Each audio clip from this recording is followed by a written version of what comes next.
నమస్తే, welcome to Shri paper news. ముందుగా headlines. ప్రారంభమైన కలెక్టర్ 7వ కాన్ఫరెన్స్ సంపద సృష్టి, అభివృద్ధి, సంక్షేమం ఒకదానికొకటి ముడిపడి ఉన్నాయన్న చంద్రబాబు నాయుడు. నియోజకవర్గాల పునర్విభజన, స్థానిక ఎన్నికలపై అధ్యయనానికి జనసేన కమిటీ, ఎమ్మెల్యేలు, సీనియర్ నాయకులతో ఏర్పాటు. ఏపీకి ఎవరొస్తున్నారో తెలుసా? లోకేష్ ఆసక్తికర పోస్ట్. తమ ప్రభుత్వం అభివృద్ధిని పరుగులు పెట్టిస్తుందని సీఎం చంద్రబాబు నాయుడు అన్నారు. ప్రజల జీవన ప్రమాణాలు పెంచేలాగా పాలన సాగిస్తుందని అన్నారు. సంక్షేమం, అభివృద్ధి, సంపద సృష్టి అనేవి ఒకదానికొకటి ముడిపడిన చక్రం లాంటివని వారు తెలిపారు. అభివృద్ధి లేకుండా సంపద రాదు, సంపద లేకుండా సంక్షేమం సాధ్యం కాదు. డబ్బులు లేవని కూర్చోవటం కాదు, సంపదను సృష్టించే పని చేద్దామని అధికారులకు పిలుపునిచ్చారు. ప్రజాప్రతినిధులు, అధికారుల సమన్వయంతో పనిచేసినప్పుడే ప్రభుత్వం విజయవంతమవుతుందని ఆయన స్పష్టం చేశారు. సీఎం చంద్రబాబు నాయుడు నేతృత్వంలో 7వ కలెక్టర్ల కాన్ఫరెన్స్ సచివాలయంలో ప్రారంభమైంది. రాష్ట్ర పాలనలో కీలకమైన ఈ సమావేశంలో ప్రభుత్వ ప్రధాన కార్యదర్శి సాయి ప్రసాద్, మంత్రులు, జిల్లాల కలెక్టర్లు, వివిధ శాఖల ఉన్నతాధికారులు పాల్గొన్నారు. సదస్సు ప్రారంభంలో business reformer of the year award దక్కించుకున్నందుకు ముఖ్యమంత్రికి మంత్రులు, అధికారులు స్టాండింగ్ ఓవేషన్తో ఘనంగా అభినందనలు తెలిపారు. ఈ సందర్భంగా సీఎం మాట్లాడుతూ, ఇది తన ఒక్కడి విజయం కాదని, గ్రామ స్థాయి అధికారి నుంచి మంత్రుల వరకు అందరి సమిష్టి కృషి ఫలితమని పేర్కొన్నారు. పరిపాలనలో జవాబుదారీతనం అత్యంత ముఖ్యమని ఉద్ఘాటించారు. ప్రజల నుంచి వచ్చే ఆర్థికేతర ఫిర్యాదులను 100% పరిష్కరించాల్సిందే అని ఆదేశించారు. కొందరు అధికారులు వాటిని పైకి కిందికి తిప్పుతున్నారని, ఈ వైఖరి మారాలని అన్నారు. ఆర్థికపరమైన ఫిర్యాదులపైన విచారణ జరిపి అర్హమైన వాటికి వెంటనే పరిష్కరించాలని కోరారు. 2027 మార్చి నాటికి రెవెన్యూ రికార్డులను పూర్తిగా ప్రక్షాళన చేయాలని ఆయన అధికారులకు గడువు విధించారు.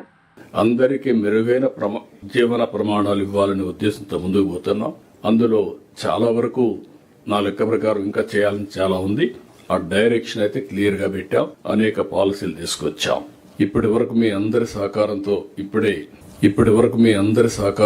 ఇప్పుడే reformer of the year. That is not my achievement, it is a collective achievement all of us. ఇక్కడుండే మనందరి సమిష్టి కృషి. 2 ఏళ్లకు మునుపు రాష్ట్రం గురించి ఏ విధంగా మాట్లాడేవాళ్ళు, ఈరోజు రాష్ట్రం గురించి ఏం మాట్లాడుతున్నారు, the award it self is indication. కాబట్టి ఈ యొక్క అవార్డు అనేది బాధ్యతను కూడా పెంచింది. ఇప్పుడు అవసరం కూడా ఇలాంటి అవార్డ్స్ మనకు. నేను చాలాసార్లు ఎన్నో అవార్డ్స్ ఇస్తే నేను ఎప్పుడూ యాక్సెప్ట్ చేయలేదు, కానీ ఇది యాక్సెప్ట్ చేశాక దానికి కారణం కూడా ఇంకొద్ద పెద్ద ఎత్తున పెట్టుబడులు వస్తాయి, ఒకసారి పాజిటివ్ మూడ్ వస్తున్న ఉద్దేశంతో యాక్సెప్ట్ చేశాం. మరొకసారి దీనికి సమిష్టి కృషి చేసిన ఇటు క్యాబినెట్, ఇటు secretaries, not only secretaries, last మైల్లో పనిచేసిన చివరి వరకు, ఒక గ్రామ స్థాయిలో పనిచేసిన అధికారి వరకు అభినందిస్తున్నా. ఇది మీ అందరికి అంకితం చేస్తూ ఇంకా బాధ్యత మళ్ళా ఒకసారి మీకు గుర్తు చేస్తున్నాను. నేను పబ్లిక్ సాటిస్ఫాక్షన్ కొలమానంగా పెట్టుకున్నా. అందుకే పీపీపీ విధానం, పాజిటివ్ పబ్లిక్ పర్సెప్షన్, దీనికి ప్రాధాన్యత ఇచ్చాం. పింఛన్ పంపిణీ నుంచి అర్జీల పరిష్కారం వరకు ప్రతి ఒక్క సేవ కూడా ప్రజలు హర్షించాలి. ఈ రోజు మీరు ఒక పింఛన్ ఇస్తున్నాం. పింఛన్ ఇచ్చినప్పుడు మనం డబ్బులు ఇవ్వడం ఎంత ముఖ్యమో, లాస్ట్ మైల్లో డెలివరీ చేసే అధికారి ప్రవర్తన కూడా అంతకంటే ఎక్కువ ముఖ్యం. అప్పుడే ఆ సాటిస్ఫాక్షన్ ఉంటుంది. అభివృద్ధి లేకుండా సంపద లేదు, సంపద లేకుండా సంక్షేమం లేదు, సమాజాన్ని ఎంపవర్ చేయలేము. ఈరోజు సో కాల్డ్ డెవలప్డ్ నేషన్స్ అనే ఒకప్పుడు మనలాంటి సమస్యలు ఫేస్ చేశారు. మళ్లీ చెప్తున్నా మీ అందరికీ, ఒకప్పుడు సెంచురీస్ తీసుకున్నారు అమెరికన్ ఎకానమీ, తర్వాత చైనా, సౌత్ ఏషియన్ టైగర్స్, వీళ్ళంతా డికేడ్స్ తీసుకున్నారు. ఇప్పుడు ఇయర్స్ లో మనం చేసే పరిస్థితి వస్తుంది. బికాస్ ఆఫ్ టెక్నాలజీ అన్ని డికేడ్స్ గానీ అన్ని సెంచురీస్ అవసరం లేదు. అలాంటి అడ్వాంటేజెస్ ఉన్నాయి. సూపర్ 6 తో భద్రత, భరోసా కల్పించాం. P4 తో పేదరికం లేని సమాజం, ఆర్థిక అసమానతలు తగ్గించే విధానానికి శ్రీకారం చుడుతున్నాం. 28 బెస్ట్ పాలసీలతో ఏపీ బ్రాండ్ రాష్ట్రంపై అంతర్జాతీయంగా నమ్మకాన్ని క్రియేట్ చేసిన నేషనల్, ఇంటర్నేషనల్ ఒక ట్రస్ట్ క్రియేట్ చేయగలిగాం. నేను చిన్నప్పుడు కూడా కాలేజీలో ఉన్నప్పుడు రాయల్ ఎన్ఫీల్డ్ ఎక్కితే అదొక ప్రైడ్, మెజెస్టిక్ వెహికల్, అది ఒక్క తమిళనాడు అంటే మనం తేగలిగాం. స్థానిక సంస్థల ఎన్నికల నియోజకవర్గాల పునర్విభజనపై క్షుణ్ణంగా అధ్యయనం చేసి పార్టీకి నివేదిక ఇవ్వటానికి జనసేన పార్టీ అధ్యక్షులు పవన్ కళ్యాణ్ కమిటీని నియమించారు. ఈ కమిటీలో Anakapalli MLA Konithela Ramakrishna, Pendurthi MLA Panchakarla Ramesh, Tirupati MLA Arani Srinivasulu, Kakinada rural MLA Pantham Nanaji, Tadepalligudem MLA Bolisetti Srinivas, Visakha south MLA Vamsikrishna నియమించారు. అలాగే సీనియర్ నాయకులు మాజీ మంత్రి బాలినేని శ్రీనివాసరెడ్డి, సామినేని ఉదయభాను, కొటికలపూడి గోవిందరావును కూడా కమిటీలో సభ్యులుగా నియమించారు. వీరికి పార్టీ అధ్యక్షులు పవన్ కళ్యాణ్ త్వరలో దిశానిర్దేశం చేయనున్నారు. స్థానిక సంస్థల ఎన్నికల నియోజకవర్గాల పునర్విభజనపై క్షుణ్ణంగా అధ్యయనం చేసి పార్టీకి నివేదిక ఇవ్వటానికి జనసేన పార్టీ అధ్యక్షులు పవన్ కళ్యాణ్ కమిటీని నియమించారు. ఈ కమిటీలో Anakapalli MLA Konithela Ramakrishna, Pendurthi MLA Panchakarla Ramesh, Tirupati MLA Arani Srinivasulu, Kakinada rural MLA Pantham Nanaji, Tadepalligudem MLA Bolisetti Srinivas, Visakha south MLA Vamsikrishna నియమించారు. అలాగే సీనియర్ నాయకులు మాజీ మంత్రి బాలినేని శ్రీనివాసరెడ్డి, సామినేని ఉదయభాను, కొటికలపూడి గోవిందరావును కూడా కమిటీలో సభ్యులుగా నియమించారు. వీరికి పార్టీ అధ్యక్షులు పవన్ కళ్యాణ్ త్వరలో దిశానిర్దేశం చేయనున్నారు.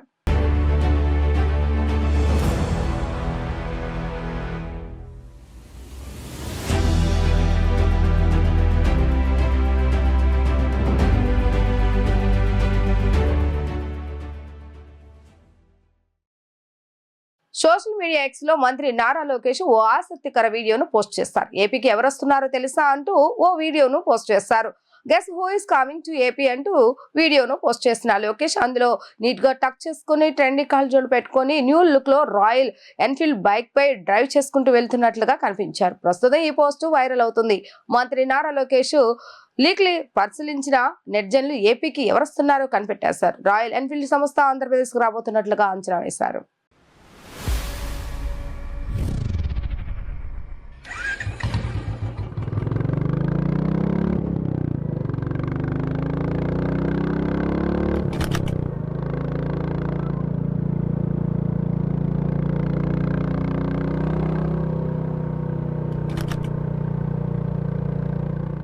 రిజిస్ట్రేషన్ శాఖను సిటిజన్ ఫ్రెండ్లీగా తయారు చేస్తున్నామని మంత్రి తెలిపారు. రెవెన్యూ రిజిస్ట్రేషన్ సర్వీసులు ఒకటే ప్లాట్ఫామ్ పైకి తీసుకురావాలని నిర్ణయించామన్నారు. డిజిటలైజేషన్ ప్రక్రియను వేగంగా చేపడుతున్నామని చెప్పారు. ఈ సర్వే ప్రక్రియ నిర్దేశిత గడువులోగా పూర్తి చేసి భూ వివాదాలు లేని రాష్ట్రంగా ఏపీని తయారు చేస్తామని ఆయన వెల్లడించారు. Business reformer of the year అవార్డును సాధించిన ముఖ్యమంత్రి చంద్రబాబు నాయుడుకు మంత్రి అనగాని సత్యప్రసాద్ అభినందనలు తెలియజేశారు. సీఎం చంద్రబాబు నాయుడు నేతృత్వంలో జరుగుతున్న 7వ కలెక్టర్ల కాన్ఫరెన్స్ లో మంత్రి ప్రసంగిస్తూ రాష్ట్రాన్ని గత పాలకులు విధ్వంసం చేసినా పునర్నిర్మించుకుంటున్నామని తెలిపారు. భూ సంబంధిత అంశాల్లో సంస్కరణలు తీసుకొచ్చామని, అడంగళ్లు పాస్ పుస్తకాలు వేగంగా అందిస్తున్నామని చెప్పారు. 1.37 లక్షల ఎకరాలు 22A నుంచి తొలగించామని వివరించారు. రాష్ట్రం నుంచి సింగపూర్ దేశానికి అధ్యయనం కోసం వెళ్లామని, పాలనాపరమైన అంశాలను చాలా నేర్చుకున్నామని అన్నారు. సింగపూర్ దేశంలో ప్రిసిషన్ ఇంటిగ్రేషన్ సైన్సెస్ ను పాలనలో ఇంటిగ్రేట్ చేస్తారని అన్నారు. గవర్నెన్స్ అంటే టీం వర్క్ గా పనిచేస్తున్న విధానం సింగపూర్ లో ఉందని, ఏపీలోనూ ఇదే అంశాన్ని సీఎం పదే పదే చెప్తున్నారని ఆయన తెలిపారు.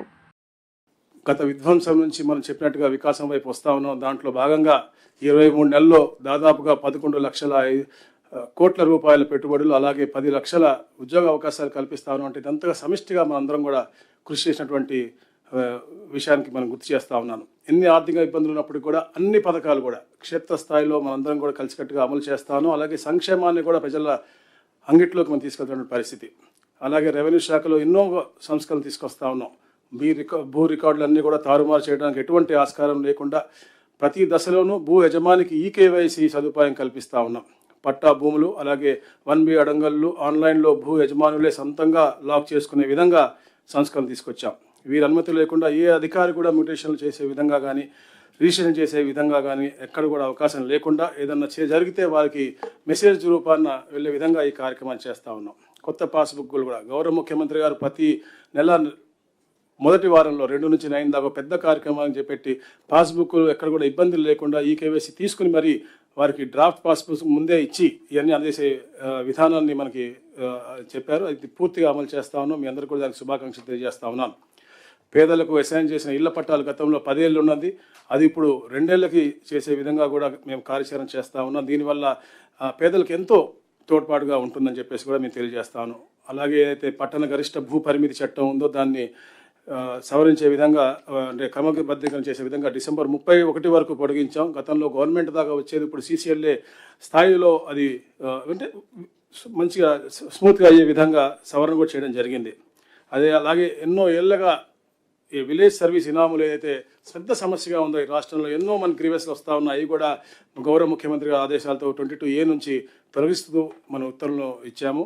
137,000 ఎకరాలు దీని ద్వారా పేదలకు లబ్ధి పొందింది. అలాగే షరతుగల పట్ట, ముఖ్యంగా ఈ ప్రాంతంలో కృష్ణా గుంట ప్రాంతంలో ఉన్నటువంటి భూములై దాదాపుగా 33,440 ఎకరాలు ఉంటే దాంట్లో 33,012 ఎకరాలకు నిషేధిత జాబితా నుంచి తొలగించడమైంది. పార్టీ అధిష్టానం ఏ నిర్ణయం తీసుకున్నా దానికి తాను కట్టుబడి ఉంటానని పిఠాపురం మాజీ ఎమ్మెల్యే వర్మ స్పష్టం చేశారు. గత ఎన్నికల పార్టీ ఆదేశాల మేరకు పనిచేశానని, పార్టీ బలోపేతం కోసమే కృషి చేస్తానని, ఎన్నడూ వ్యతిరేకంగా పనిచేయలేదని అన్నారు. పిఠాపురంలో ఎన్డీఏ కూటమిలో ఎలాంటి ఇబ్బందులు తలెత్తకుండా ఉండేందుకు పార్టీ వ్యవహారాలు నిర్వహణకు ఒక కమిటీని ఏర్పాటు చేయాలని తానే స్వయంగా మంత్రి నారా లోకేష్ ను కోరినట్లుగా వర్మ సంచలన విషయం ఆయన వెల్లడించారు. పిఠాపురం నియోజకవర్గంలో అనూహ్య పరిణామం చోటు చేసుకుంది. నియోజకవర్గ టీడీపీ ఇన్ఛార్జిగా వ్యవహరిస్తున్న మాజీ ఎమ్మెల్యే SVSN వర్మను ఆ బాధ్యత నుంచి అధిష్టానం తప్పించింది. ఈ సందర్భంగా ఆయన మాట్లాడుతూ తాను ఒక్కడనే అన్ని పనులు చూడటం కష్టంగా ఉందని, అందుకే కమిటీ వేయమని అడిగానని, ఈ నేపథ్యంలోనే అధిష్టానం ఏ నిర్ణయం తీసుకుని ఉండొచ్చని తన అనుచరులకు వివరించినట్లుగా సమాచారం. కొన్ని రాజకీయ పరిణామాల దృష్ట్యా పార్టీలో మార్పులు సహజమని, అధిష్టానం పార్టీ శ్రేయస్సు కోసమే నిర్ణయాలు తీసుకుంటుందని పేర్కొన్నారు. పిఠాపురంలో పార్టీ నేతలే నడిపిస్తున్నారని, అధిష్టానం ఏ నిర్ణయం తీసుకున్నా తాను పూర్తిగా సహకారం అందిస్తానని ఆయన స్పష్టం చేశారు.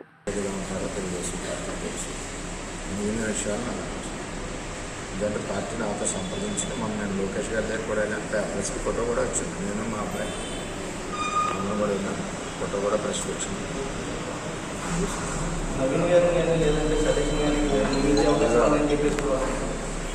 ఎవరినన్నా వేయచ్చు, పార్టీలో ఉన్న తెలుగుదేశం పార్టీ వాళ్ళని వేస్తారు కదా, బయట లేదు కదా.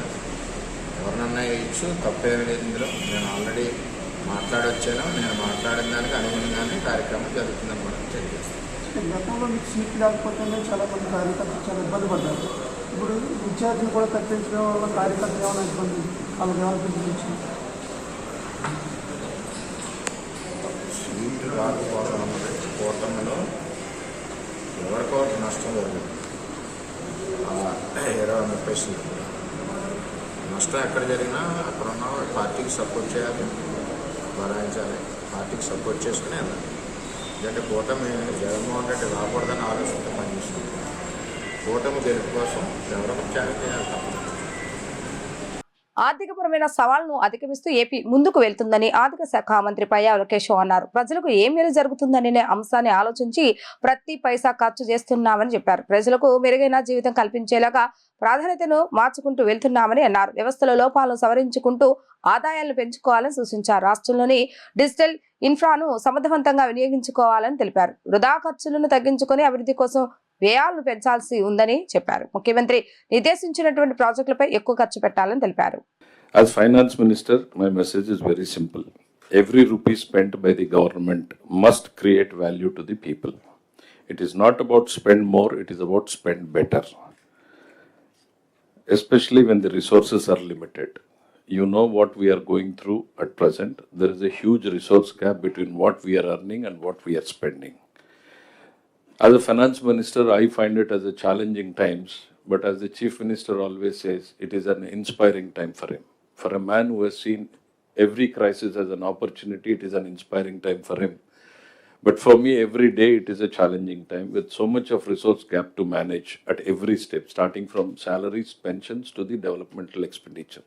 So I request every secretary, every collector to spend wisely within the allocated budget and make, instead of spending, what should be our thing is, what is the outcome based? Rather than spending on what is released, what is amount spent, we are seeing it in physical numbers. What is that quality change we could bring in the lives of the people should be the measure yardstick for the collectors to come. It is in a state level we go by the numbers, but in the field as collectors we should see if we have spent on a road, what outcome has it given? If we have spent in a hospital, what is the quality of change it has brought? That should be the real motive of the thing. So basically, we as a finance department, we are here, we always request, to avoid the wasteful expenditure. And I also request, it is not only about spending wisely, it is also about earning wisely. collectors must also take good interest in all the revenue earning departments, which Honorable Chief Minister has been repeatedly saying. It's not only about spending. Now we have to tighten wherever there is a loophole in the system, and we should earn more so that we can give better services to the people. And I request you to use the technology, and which is very handy tool which the Honorable Chief Minister has built in as a backbone to the entire government machinery. I want every collector to use all the infrastructure, especially digital infrastructure created by the Honorable Chief Minister. So revenue mobilization is one of the biggest priorities of the government. So as when it comes to the welfare, we are doing the best. ఎక్కడ కూడా ఏ రాష్ట్రంతో compare చేసినా కూడా wasteful expenditure అనేటువంటిది లేకుండా direct మనం transfer ఏదైతే చేస్తూ ఉన్నామో చాలా ఎఫిషియెంట్గా వెళ్తుంది. అట్ ది సేమ్ టైం డెవలప్మెంట్లోకి వచ్చేటప్పటికి there are lot of one example I want to quote. Over a period of time various departments agreements enter అవుతూ వచ్చినాయి, టెండర్స్ పిలిచే అగ్రిమెంట్స్ ఎంటర్ అవుతూ వచ్చినాయి. All agreements are in force. Shri Durgamalleswara Swamy వారి దేవస్థానం దిగున ఉన్న దుర్గాఘాట్ లో భక్తులకు మౌలిక వసతులు కల్పించి ఎలాంటి ఇబ్బందులు లేకుండా చర్యలు తీసుకోవాలని దేవస్థానం ఈవో వికే సేనానాయక్ ఇంజనీరింగ్ అధికారులను ఆదేశించారు. ఘాట్ లో అభివృద్ధి పనులు త్వరితగతిన పూర్తి చేసి భక్తులకు అందుబాటులోకి తీసుకురావాలని ఇంజనీరింగ్ అధికారులను ఆదేశించారు. శ్రీ దుర్గామల్లేశ్వర స్వామి వారి దేవస్థానం ఈవో వికే సేనానాయక్ నిన్న ఈ రమాదేవి డిఈలు ఏఈలతో కలిసి దుర్గాఘాట్ లో జరుగుతున్న ఘాట్ విస్తరణ, మహిళలు పురుషులకు వేర్వేరుగా ఏర్పాటు చేస్తున్న మరుగుదొడ్లు, సింక్ల ఏర్పాట్ల పనులను పరిశీలించి పలు సూచనలు చేశారు. ఘాట్ వద్ద కృష్ణానదిలో భక్తులు స్నానం ఆచరించడానికి పూడిక ఇబ్బందిగా ఉండటంతో వెంటనే పూడికతీత పనులను వేగవంతం చేయాలని అధికారులను ఆదేశించారు. దుర్గాఘాట్ విస్తీర్ణం తక్కువగా ఉండటంతో భక్తులు తీవ్ర ఇబ్బందులు పడటం వలన 20 అడుగుల మేర ఘాట్ నిర్వహిస్తున్నట్లు తెలిపారు. ఘాట్లో అభివృద్ధి పనులు త్వరితగతిన పూర్తి చేసి భక్తులకు అందుబాటులోకి తీసుకురావాలని ఇంజనీరింగ్ అధికారులను ఆదేశించారు. ఈవో వెంట ఈతో పాటు డిఈలు కోటేశ్వర, రవీంద్ర, ఏఈలు మస్తాన్, కార్తిక్, కుటుంబరావు తదితరులు పాల్గొన్నారు. మంత్రి నారాయణను మెప్మా ఎండి వాకాటి కరుణ మర్యాదపూర్వకంగా కలిశారు. మెప్మాలో స్వయం సహాయక సంఘాల అభివృద్ధికి తీసుకుంటున్న చర్యలను మంత్రికి ఆమె వివరించారు. స్వయం సహాయక సంఘాల సభ్యులకు సంబంధించిన ప్రొఫైలింగ్ ఇప్పటికే పూర్తి చేశారు. బ్యాంక్ లోన్ తిరిగి చెల్లింపులకు సంబంధించిన పూర్తి సమాచారం డ్వాక్రా మహిళలకు అందుబాటులో ఉండేలాగా సెక్రటరియట్ ఆన్లైన్ విధానం తీసుకురావాలని ఆమె సూచించారు. మంత్రి నారాయణను మెప్మా ఎండి వాకాటి కరుణ మర్యాదపూర్వకంగా కలిశారు. మెప్మాలో స్వయం సహాయక సంఘాల అభివృద్ధికి తీసుకుంటున్న చర్యలను మంత్రికి ఆమె వివరించారు. స్వయం సహాయక సంఘాల సభ్యులకు సంబంధించిన ప్రొఫైలింగ్ ఇప్పటికే పూర్తి చేశారు. బ్యాంక్ లోన్ తిరిగి చెల్లింపులకు సంబంధించిన పూర్తి సమాచారం డ్వాక్రా మహిళలకు అందుబాటులో ఉండేలాగా సెక్రటరియట్ ఆన్లైన్ విధానం తీసుకురావాలని ఆమె సూచించారు. వార్తలు ముగించే ముందు హెడ్లైన్స్ మరొకసారి. ప్రారంభమైన కలెక్టర్ 7వ కాన్ఫరెన్స్ సంపద సృష్టి, అభివృద్ధి, సంక్షేమం ఒకదానికొకటి ముడిపడి ఉన్నాయన్న చంద్రబాబు నాయుడు. నియోజకవర్గాల పునర్విభజన, స్థానిక ఎన్నికలపై అధ్యయనానికి జనసేన కమిటీ, ఎమ్మెల్యేలు, సీనియర్ నాయకులతో ఏర్పాటు. ఏపీకి ఎవరొస్తున్నారో తెలుసా? లోకేష్ ఆసక్తికర పోస్ట్. ఇవి ఈరోజు వార్తా విశేషాలు. మరలా తిరిగి ప్రసారమయ్యే వార్తల్లో మళ్ళీ కలుద్దాం. అందరికీ సెలవు, నమస్కారం.